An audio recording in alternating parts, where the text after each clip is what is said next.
Welcome to the Daily Reminder Network.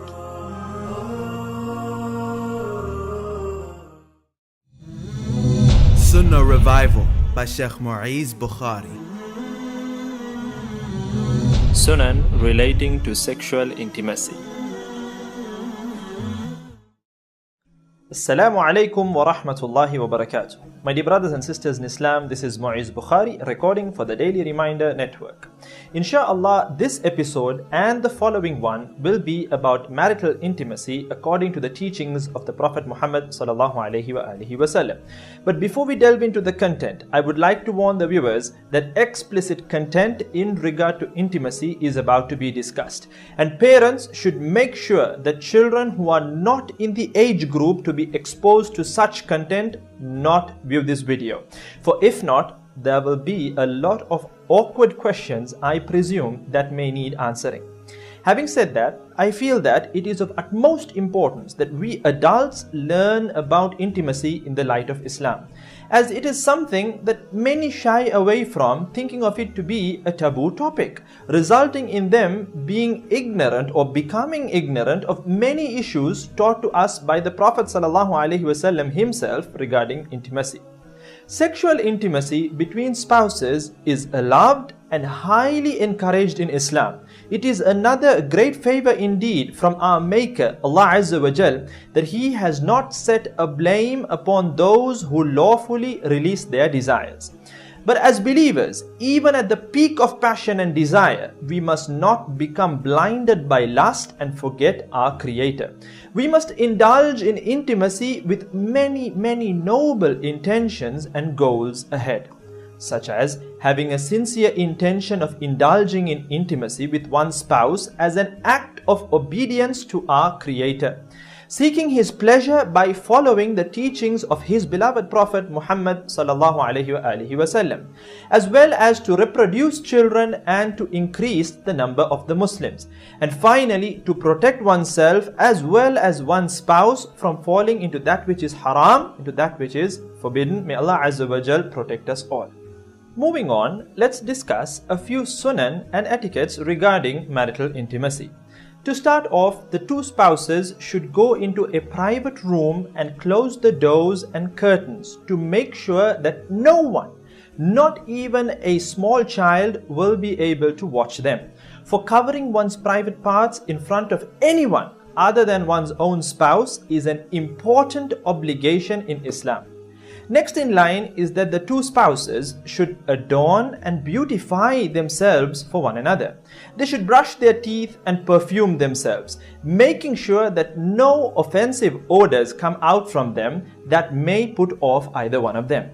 Ibn Abbas radiyallahu anhuma is reported to have said that I like to beautify myself for my wife as much as I like her to beautify herself for me. The next sunnah in line is that the two spouses should indulge in various acts of foreplay, such as light talk, jokes, love expressions, touching, kissing, caressing, fondling, and so on. The man should not rush into intercourse like a bull in a china shop. He should be kind and gentle with his spouse. Imam Ibn al-Qayyim rahimahullah states in his famous book Tibbun Nabawi that the Prophet ﷺ forbade anyone from engaging in sexual intercourse before foreplay. Ibn Qudama rahimahullah is also reported to have said, it is recommended for the man to caress and fondle his wife prior to intercourse in order to arouse her so that she would get as much pleasure from the intercourse as he does.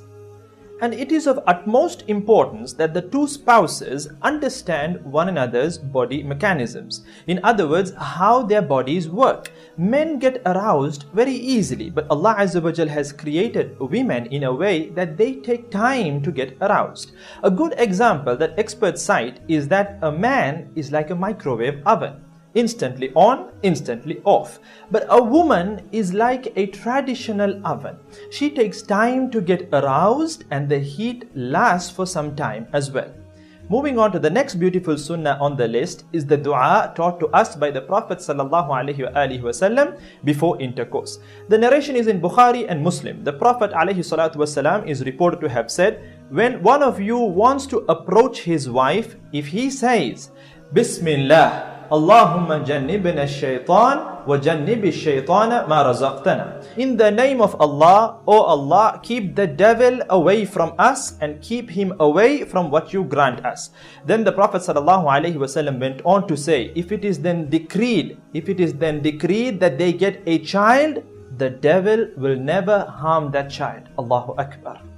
The next etiquette on the list is that a man should rush to fulfill his wife's desires and a woman should rush to fulfill her husband's desires. In a narration where the Prophet ﷺ was advising Abdullah ibn Amr ibn As radiyallahu an, the narration goes along the lines of these words, O Abdullah, I have been informed that you fast the days and stand the nights in prayer. Do not do that because your eyes will become tired and your body sick. So fast on some days and break your fast on others. Get up for prayer and sleep as well. For indeed your body has a right over you, your eyes have a right over you, and your wife has a right over you. And in a narration which has been recorded in Ibn Majah, the Prophet ﷺ is also reported to have said, if a man invites his wife to bed and she refuses to come, and he sleeps angry, the angels curse her until the morning or until her husband becomes pleased with her. The final important etiquette to be followed is that it is permissible to approach one's wife from any side. In the sense, a man may approach his wife from any position that they personally prefer, provided that he has intercourse with his wife only through her vagina. Our Maker has decreed that where he states in the Noble Quran, نِسَاؤُكُمْ حَرْثٌ لَكُمْ فَأْتُوا حَرْثَكُمْ أَنَّهَا شِئْتُمْ وَقَدِّمُوا لِأَنفُسِكُمْ وَاتَّقُوا اللَّهَ وَاعْلَمُوا أَنَّكُمْ مُلَاقُوهُ وَبَشِّرِ الْمُؤْمِنِينَ. Your wives are a place of cultivation for you. So come to your place of cultivation however you wish and put forth righteousness for yourselves. The place of cultivation in the verse indicates that it is only permissible to have intercourse with one's wife in her vagina, because this is the only way for the seeds to be cultivated and for her to conceive.